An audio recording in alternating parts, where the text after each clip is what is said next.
میں شاہدرہ چلا جاؤں، میں شیخوپورہ چلا جاؤں، میں گجرانوالہ چلا جاؤں، وہاں پر بچوں کے لیے کہیں زیادہ آسان ہوگا کہ وہ اردو میں سمجھے، لیکن آپ اس پہ کچھ اعتراض کرنا چاہ رہے ہیں؟ میں بہت سٹرونگلی اس پہ وہ اعتراض کرنا چاہ رہا ہوں. میں پٹھان ہوں.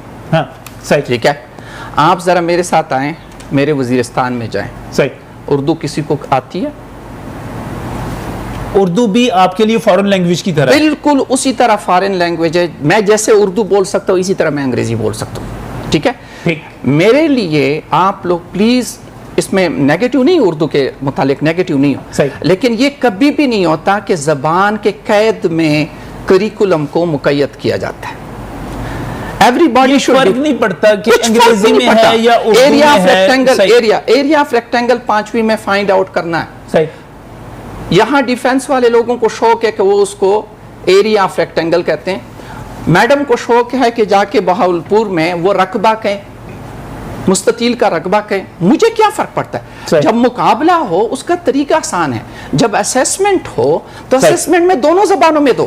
ٹھیک، اسیسمنٹ جب امتحان ہو رہا ہے تو سوال اس زبان میں بھی ہو اس زبان میں بھی ہو.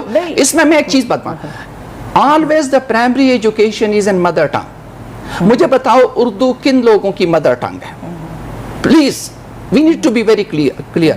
تو پھر تو ہمیں اس سے بھی آگے بڑھ جانا چاہیے. میں اس پہ بات کروں گا، میں اس پہ بات کروں گا کہ اگر آپ خیبر پختونخوا میں بنیادی اور پرائمری تعلیم دے رہے ہیں تو آپ پشتو میں چلے جائیں.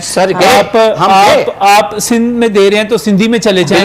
آپ بلوچستان میں جا رہے ہیں تو آپ بلوچی زبان میں چلے جائیں. اور اگر پنجاب میں آ رہے ہیں تو اردو یا پنجابی جو بھی آپ کو مادری زبان سمجھ آتی ہے اس پہ چلے جائیں. ایسی بات کرنا چاہیے. اردو نہیں مان رہے، وہ کہتے ہیں کہ اردو بھی ہمارے لیے اتنی بڑی فارن لینگویج ہے جتنی بڑی ہمارے لیے انگریزی ہو سکتی ہے. اس کا جواب دیجیے گا لیکن اس بریک کے بعد.